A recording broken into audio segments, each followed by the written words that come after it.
Finance இது செல்வி ஃபைனான்ஸ்னு திருப்பாணியில் ஒரு கடை இருந்தது. விவசாயத்துக்காக வேண்டி நாங்கள் போய் என்ன செய்யும், அவசரத்துக்காக வேண்டி அதிகமாக பணம் கொடுக்குறாங்களே அப்படின்னு சொல்லி நாங்கள் என்ன செஞ்சோம், ஏமாந்தனமாக நாங்களும் கொடுத்துட்டோம். அதோடு அந்த கடை ஒரு 2012, 2013 வரை அந்த கடை இயங்கி இருந்துச்சு. அப்புறமா அந்த கடை வந்து என்ன செய்ய இழுத்து மூடிட்டு போயிட்டாங்க. அப்புறம் வந்து அங்கே உள்ள ஜனங்கள்லாம் என்ன கடை என்னாச்சு, நகை திருப்பணும் அப்படின்னு சொல்லி நாங்கள் முயற்சி பண்ணும் பொழுது அந்த கடை இல்லை. அது மூலமாக நாங்கள் கலெக்டரேட்டுக்கு வந்து பல தடவைகள் அங்கே வந்திருக்கிறோம், பல தடவை வந்து கேட்டுருக்கிறோம். எங்களை வாய் அடைச்சி நீங்கள் போங்க, நாங்கள் இங்கே அந்த சம்மந்தமாக இங்கே எல்லாம் ரிப்போர்ட் எடுத்துக்கிறதுக்காக சில பேர் கொடுத்துக்கிறதுக்காக நாங்கள் உங்களுக்கு தருவோம் சீக்கிரத்தில், அப்படியே எங்களுக்கு வர வர வர எங்களுக்கு அப்படியே பதில் சொல்லி எங்களை போக சொல்லிட்டாங்க. நாங்களும் ஏமாந்தனமாக போயிட்டோம். இதுக்கு இடையில வந்து 2 வருஷம் அந்த கொரோனான்னு சொல்லி எந்த ஒரு இது இயங்காமல் இருந்ததுனால நாங்கள் இந்த 2 வருஷம் இடையில நாங்கள் என்ன செஞ்சோம் வந்து கேட்க வரல.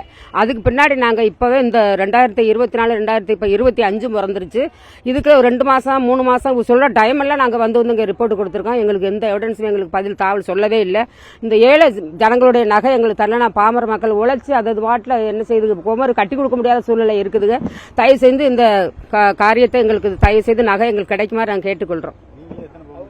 நானே செல்வி ஃபைனான்ஸு நகை என்னுடையதை இப்போ நான் பேசுகிறேன், என்னுடையதை 23 பவுன் நகை, ஒரு 16, 15, 14 இப்படி ஒவ்வொருத்தரும் 5, 6 இப்படி 10, 300 பேருக்கு மேலே நகை வச்சுருக்காங்க.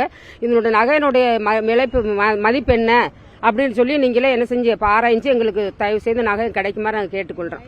12 வருஷத்துக்கு முன்னாடி செல்வி ஃபைனான்ஸ் வந்து சாஸ்மின் பேக்கரிக்கு மேலே வந்து திறந்தாங்க. இவங்க வந்து திறந்த அடிப்படையில் வந்து என்னென்னா மக்களுக்கு கூடுதலாக வட்டிக்கு தர்றேன் அப்படின்னு சொன்ன உடனே நம்ம மக்கள் பூரா கல்யாணம் காதுகுத்து இப்படி வைக்கிறதுகளுக்கு சின்ன சின்ன இடங்கள் வாங்குறதுக்கு அவங்க வச்சு நகையில் கொண்டு வச்சாங்க. 12 வருஷம் அந்த 12 வருஷத்தில் 2 வருஷம் முடிஞ்ச உடனே 2வது வருஷம் முடிஞ்சு அவங்க ஃபைனான்ஸ் க்ளோஸ் பண்ணிவிட்டு வந்துட்டாங்க. அதுக்கு பின்னாடி அந்த பாதிக்கப்பட்ட 300 பேருக்கும் கொண்டாந்து மாவட்ட ஆட்சியாளர்கிட்ட எஸ்பி ஆஃபீஸில் கம்ப்ளைண்ட் கொடுத்தா கேஸ் இருக்குது இதை சொல்லிக்கிட்டே இருக்காங்க, நடவடிக்கை எடுக்கலை.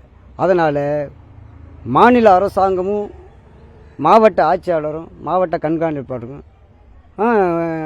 கீழக்கரை தாலுகா டிஎஸ்பி அவர்களும் இந்த விஷயத்தை பொறுப்பெடுத்து எங்களுக்கு உடனடியாக அந்த நகைகளை மீட்டு கொடுக்க வேண்டும். உதய ஸ்டாலின் அப்போ வந்து துணை முதலமைச்சராக இருக்காங்க. கொஞ்ச நாளைக்கு முன்னாடி கூட நான் பத்திரிகையில் செய்தி பார்த்தேன். இந்த பண மோசடி வழக்கில் நிறைய பேரை நம்ம 3 வருஷத்துக்கு சிறை தண்டனைலாம் கொடுக்கலாம் அப்படின்ட்டு ஒரு சட்டம் வந்திருக்கு.